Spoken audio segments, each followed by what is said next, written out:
আজ আমি যেটা বানাতে চলেছি সেইটা আমি ফার্স্ট টাইম ট্রাই করছি। জানি না কেমন হবে। তো তোমরা ইন্ট্রো দেখে আই থিংক বুঝে গেছো আজকে আমি রসমালাই তৈরি করব। সবার ১ম এ একপাশে আমি দুধ বসিয়ে দিয়েছি ছানা কাটানোর জন্য। আর একপাশে আমি সেই রসমালাই যে ডিপ করে সেই মিক্সচারটা বানাতে চলেছি। সেটাকে কি বলে অ্যাকচুয়ালি আমি জানি না। এখানে আমি ফুড কালার ইউজ করেছি। আমার কাছে স্যাফরনও আছে বাট স্যাফরনটা একটু কম আঁচের জন্য পরে আমি গার্নিশিং এই শুধু ইউজ করব। এরপর দেখো এখানে আমি ছানা কাটিয়ে নিচ্ছি। আ ছানা কাটিয়ে নেওয়ার পর এটা খুব সুন্দর করে ছেঁকে নেব। কিন্তু সম্পূর্ণ জল কিন্তু ছেঁকে নেবে না। তাহলে ছানাটা খুব ড্রাই হয়ে যায়। তাতে ছানা মাখতে খুব অসুবিধা হয়। এরপর এই দুধের মধ্যে আমি গুঁড়ো দুধ আর চিনি এড করেছি।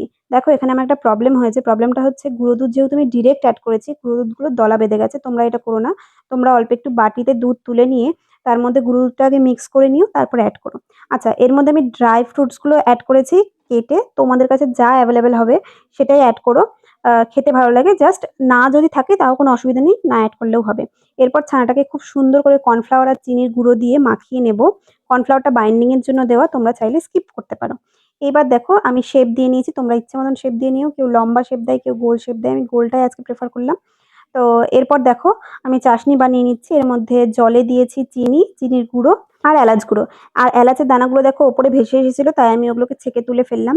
এইবার আমি জলটা খুব ভালোভাবে ফুটে উঠেছে। এইবার যেগুলো শেপ করে রেখেছিলাম ছানার, সেগুলো এখানে এড করে দিলাম। এরপর দেখো আমি কি করছি, হাতা দিয়ে খুব সুন্দর করে নেড়ে দেওয়ার ফলে মানে ট্যাপ, ট্যাপ করার ফলে ওগুলো ওপরে ভেসে উঠবে এবং তারপর ঢেকে আমি ৫ মিনিট আর তারপরে ঢাকা খুলে উল্টে ৫ মিনিট খুব ভালোভাবে হাই ফ্লেমে ফুটিয়ে নিয়েছি।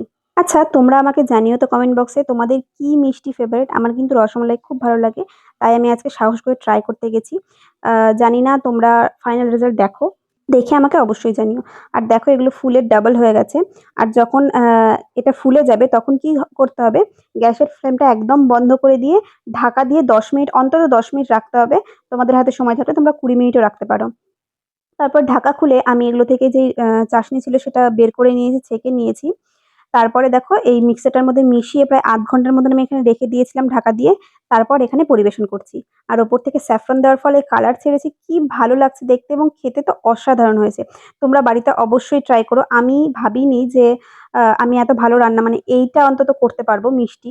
মিষ্টি আমি কখনোই করিনি। এটা ফার্স্ট টাইম করছি। তো তোমরা অবশ্যই ট্রাই করো। Bye, by.